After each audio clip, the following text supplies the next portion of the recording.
I'd like to welcome you to the weekly Energy Transition Dialogues 2-minute warning feature interview series that Gulf Intelligence publishes every week, taking a deeper dive on the major trends impacting the great energy transition globally. But of course, what does it all mean for us here in the Middle East? We're honored today to be joined by a very respected voice in the US and in California, Berkeley, one of my favorite towns in the world. I miss it dearly. Dr. Daniel Kammen, Distinguished Professor of Energy at University of California, Berkeley. Welcome. Good morning, Daniel. Thanks for having me on. Daniel, it's very difficult to think about anything right now through the prism of this mad COVID distraction. 6 months into this great challenge that strangely, one of the sort of positives, I don't know if it is a positive, but everybody on the planet is having some version of the same experience, which I suppose doesn't happen very often, except in climate change, which of course is another one in which we all share the same challenge and burden. But 6 months into COVID, Daniel, I kind of very open question, what does it mean for the great energy transition? Is it a disruptor? Is it an accelerator? How do you see it? Well, I certainly hope it's an accelerator. I mean, we've learned very clearly that global events affect us all. Of course, they affect us all in very unequal ways. The more affluent have many more ways to build barriers between themselves and COVID, just as we think will happen with climate change. And so I do think that the shared experience is critical, but I really hope that the opportunities that we see are the real takeaway lessons, and that is we can cut our fossil fuel emissions incredibly quickly, not in a very smart or healthy way, as we've seen in the first few months of COVID, but also the opportunities to build back greener and build back better are really right in front of us. We just need to put them together and actually take the lessons that nature is sending us seriously. I mean, ultimately, this is one would think a golden opportunity not to be missed. We're seeing a lot of countries around the world spending a lot of stimulus dollars, and that is you would think a moment in which to make the changes that were perhaps going to have to be made over 20 years, but now maybe over a shorter period of time. I think that's right. I mean, we've seen countries that think through what are their external stressors. COVID really illustrates this connection between our current energy economy and the inequalities we see in society, but also how actually immediately available many of the solutions are, from going solar at the residential to large scale level, to investing in electric vehicles, to making our power grids smarter and more resilient, and to recognizing that when you say climate change, you're not just talking about our bulk fossil fuel budget. It's also about how we build our homes, where we build communities. 6 months in, Daniel, do you think we're seeing any trend lines, any best practices that you're encouraged by, not, or is it still too early? Well, we're seeing a few best practices. South Korea, in New Zealand, and some parts of Europe, we are seeing the investment dollars going into the economies now focused around what's green, but we're also seeing a lot of worst practices. We've seen fossil fuel subsidies, we've seen some poor strategies, but I think that the lessons that are most exciting are that the green energy economy produces more jobs. It has more opportunities. It's a way to think about societies that are actually more inclusive. And that lesson is one we needed to accelerate. We needed to get that on the table the way we're seeing it now. One of the things that the COVID crisis has delivered is a collapse in oil prices, natural gas prices. In the past, that has been an obstacle to new energy sources emerging. Is it on this occasion? How do you see that disrupting or not? Well, I think that what we've really seen is that your fossil fuel usage can drop precipitously fast. We need to cut our emissions by 80, 90, or even 100% over the coming decades. And we've seen 20, 30% drops in a matter of weeks. So we know we can do it, but cratering the economy is not the way to respond to COVID. The real opportunity here is that when you look at how low the prices have become for solar, for wind, even for energy storage, of course, energy efficiency, that opens the door. But the real benefit here is that if our fossil fuel companies could recognize that this is actually an opportunity to build into the new economy, and everything from oil producers, gas producers, to many of the government institutions that persist and perpetuate that fossil economy, they have an opportunity to build into the new green economy, which produces more jobs, which we know is more just in terms of air quality and low-income individuals around the planet. There's a real opportunity here to take advantage of what we've learned in fossil fuels and apply it now in a much more equitable way to green investments. We've seen the European oil majors, BP most notably in recent headlines, but Shell and Total acquiring big battery companies, but the European majors do seem to have seen the light, so to speak, of the opportunity. I mean, a big economic opportunity of the transition, whereas the U.S. majors, ExxonMobil, Chevron, near you there in San Francisco, do not seem to really have taken that opportunity forward. What are they missing, or why are they not doing that? It's a little puzzling, just purely from an economic incentive point of view. This is a big profitable moment. Yeah, I mean, I think depressing is the word I'd use, probably not puzzling. I mean, I think that you can boil it down to basic economics. All of the European oil majors exist in markets where a price on carbon emissions is part of the dialogue. US companies don't have it, and of course they fight against it.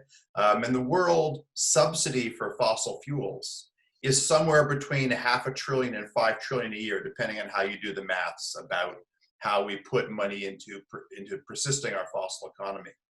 That investment annually is larger than the 10-year run of renewables investments. And so there's a lot of levers that those US oil companies can point to keep them from changing. I think the real issue for the US companies is that we need to see federal leadership. And I don't mean some draconian change, although I would actually advocate for that if I had a chance, but really reflecting what's the social cost, what's the opportunity in not investing in clean energy. The purchasing of battery companies is great, but what I really think would benefit the oil companies is to say, let's go out and innovate. Let's take our incredible depth in engineers, in people who do the press and the PR outreach, and really turn that to seeing the opportunities in green. And that story is one that in the US, our oil companies are fighting against tooth and nail. But strangely, somebody said to me recently, kind of counterintuitive, but nonetheless tongue-in-cheek to a certain extent, that Joe Biden could be the savior of the big oil in the US, because ultimately he's going to force them into the energy transition that they somehow can't seem to get to by themselves, and in so doing save them from their obvious probably bankruptcy in the 20, 30-year horizon if they don't ever succumb to that change. Looking at COVID-19, it comes in a year in which the climate emergency was being punctuated with the Paris Climate Agreement coming in. Is there anything from COVID-19, or what are the lessons learned you think we can take from COVID into the climate emergency challenge? Well, there's a long list. I mean, I think you're right. Vice President Biden has really highlighted that we need to make this transition not over decades to 2050, but 2035 is his climate goal. And that would put the US right back at the innovative front face. And that means investing in innovation through private companies, through government investment, and believing again in science. And I know that for much of the world, that just we expect that. But in the United States, there's been this real turn away from rationality in science. And if the Biden-Harris plan can make the oil companies recognize the lessons from COVID, we'll be getting there. And those are broad. Investing in science is clearly the top of the heap. We need to do so not only within companies, but partnering with schools and other companies. Also, that your recovery is only as strong as the least protected individual. If you don't have a strategy around wearing masks, around investing in science that benefits minorities, disadvantaged people, people who've been discriminated against, you're not going to get a recovery. Because if we all wear masks, but we deny those to the poor, we don't get anywhere. And so one of the critical fossil fuel lessons, the energy transition lessons, is those fires you see in Australia, in California, the droughts you see, those are all huge costs of climate change, and they affect everyone. They affect the poor first and most violently, but they affect us all. And so if the Biden message can be, I'm going to drag you into an economy where you will profit, that's a story that I'm hoping resonates with CEOs who recognize this actually is an opportunity, not just an emergency. One of the holy grails of that transition does appear to be energy storage, the ability to store electricity in large quantities.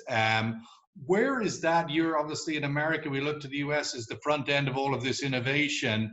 Speaking here in the region of the Middle East, it's identified as that is a key ingredient for us to be able to really take the next step. Where are we at with energy storage? What is your outlook for its viability, its progress? Well, I think it's really exciting. In fact, energy storage has the basic physics and chemistry on its side, in the sense that we all talk about lithium-ion batteries in our phones and laptops, and that's the leading edge of innovation today in terms of deployment. But storage comes in so many forms. There's nickel metal hydride. There are liquid flow batteries that have millions of cycles, so lifetimes that really go on and on. There's mechanical storage, actually moving water or rock uphill. This diversity means that lots and lots of companies have different opportunities to be leaders. And there's markets for all of these, because we need to store power on the order of hours for our home use, days and weeks to balance out power when we have times of the year with less wind or less sun, and seasonally as we think about what used to be the cycle of storing energy in the form of dams upriver. So all of those are really exciting business opportunities. And right now, storage is now innovating and improving as fast as solar ever has. And so what you've got is a really exciting world. But what we need are more places that put regulations in place that push people along. In California, we have a mandate for storage. We should have set it higher, but we require it in the market. In Germany, they're finding ways to include storage into the feed-in tariffs. So there are diverse ways to bring the backbone of clean energy, which is storage, into the economy, and those all have to be accelerated. Well, one of the things, as we probably all do, but nonetheless, puzzle with the sort of beyond stratospheric increase in the price of stock of Tesla cars. It seems to me maybe one of the reasons is because it's like thousands of little storage batteries traveling around, and that each one of them could be a business. You could, if you've got a storage of a big battery in your vehicle, or in your whatever you want to call it, this thing with wheels that is a big battery, maybe you can find ways to put economics around it. What's your thought on this Tesla fantasy that's going crazy? Is it a good thing for the transition? Does it have any logic? What's your own sense about it? Oh, I think it's brilliant. In fact, when you think about Tesla, to me, I don't think about a car company. I think about a smart energy company, and electric vehicles, for all of their pizzazz and excitement, are really the gateway drug into a energy system which is built around the needs of the user. So for most people, their second biggest purchase is their car after their home, and making your car and your home into a source of revenue by having solar on the roof and electric vehicle in the garage, and using that battery to do arbitrage with the power company, to produce solar during the day and sell it back from that vehicle. So vehicle to grid, as we like to call it. These are really exciting business opportunities that, if marshaled for green, allow us to turn this transition into one that can benefit all of us. Now, the trick is that we're used to thinking about things that we buy, homes and vehicles, and that's a benefit for those who own those things. But the real excitement to me in the green energy revolution is finding novel ways to make it beneficial for the least well-equipped financially, the minorities who are not as well invested in our energy economy. So how do we make it available for people who rent? How do we make it available for people who are the drivers of Lyft and Uber and other rideshare companies? How do we redesign housing around mass transit to get between areas, but then electric vehicles that are, for example, freely available when you come into a town on mass transit? You can have access to an EV to get around town. There's lots of one of my concerns about Tesla at its current hyperbolic moment is it kind of has the risk of being a tulip sort of bubble, if you want, the sort of classic bubble in Holland many hundreds of years ago. There's the metaphor, but that if this thing bursts with it might go a sense of optimism and a sense that this is more hype than substance. It would be some of my concerns at this current moment, given it would be good to see others come to the table and bring a bit of diversity in all of those technologies.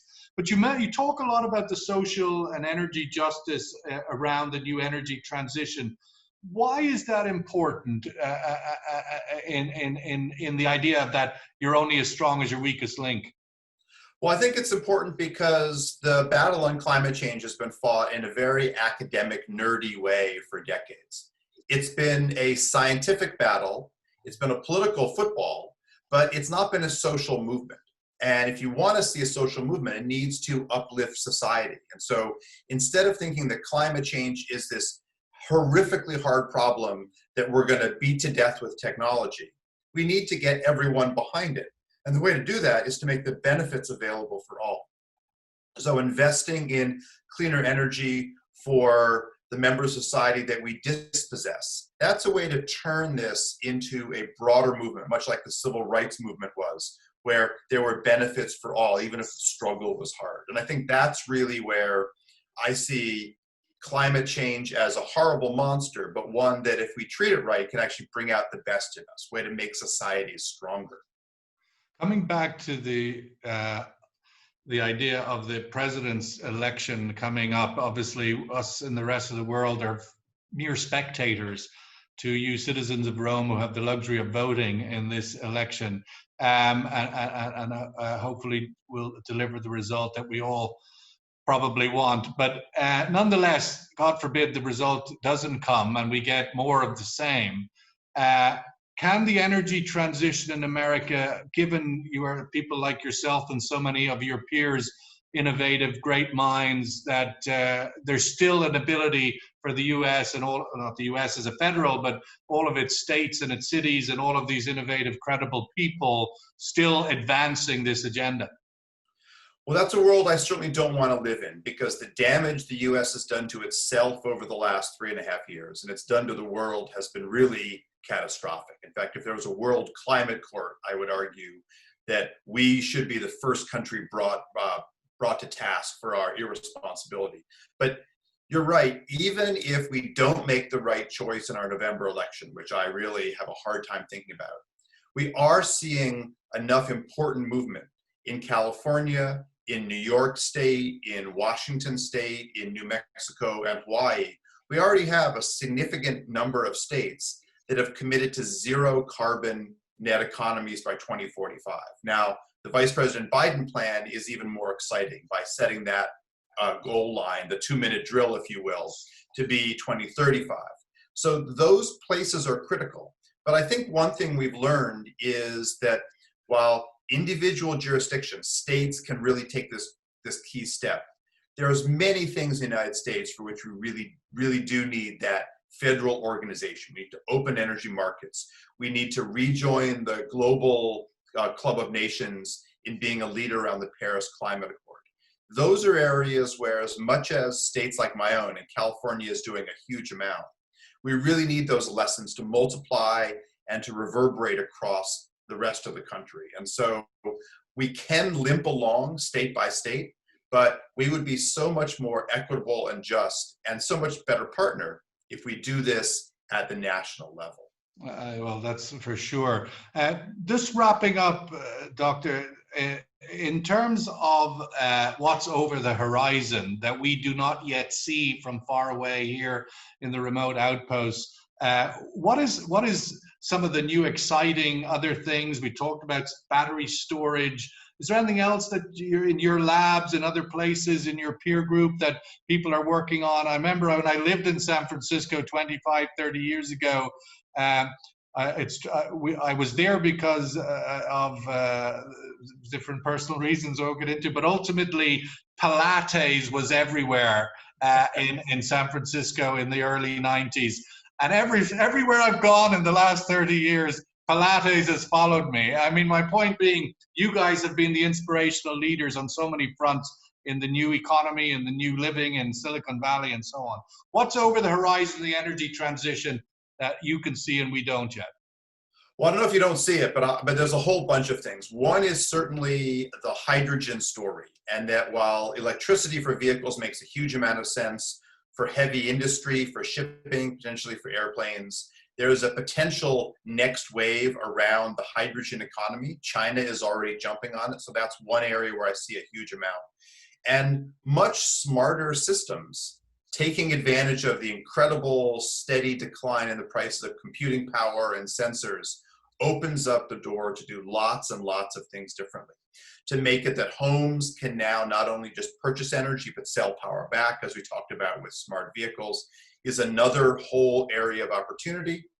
Recognizing that the energy transition is not just about green kilowatt hours, but it's also about returning land to nature and reinvesting in biodiversity, understanding that offshore energy, whether it's wave or tidal or hydrogen production from big wind farms or from floating solar, there are lots of areas where reinvesting in nature and reinvesting in healthy communities is actually part and parcel of building this economy. And I guess the thing that I hope more people will recognize is that while this year has been the hottest year on record in the world, and last year was the hottest record before that, if we continue our current trend, these are also the coolest years for the next 100 years. And nobody wants to see the fires in Australia, or the fires we're currently having in California, or the COVID issue, which is ultimately because we cut into nature. And so thinking about this as the best year we'll have if we don't make this transition is really the growing kind of knowledge that I'm starting to see in research communities and in people recognizing how tightly our economy is coupled to how well we treat the planet.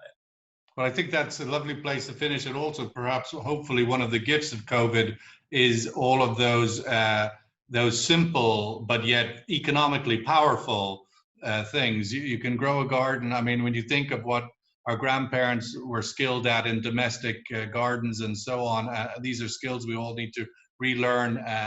But nonetheless, that is a place to wrap it up. Thank you so much for participating, Dr. Daniel Kammen of Berkeley, University of California, Berkeley, joining us on this week's 2-Minute Warning. We look forward to hopefully at some point in the not too distant future being able to welcome you here in the Middle East and bring your wisdom and insights directly to all the people here who would be very beneficial to hear. So thank you so much. Oh, thanks for having me on. I really appreciate it.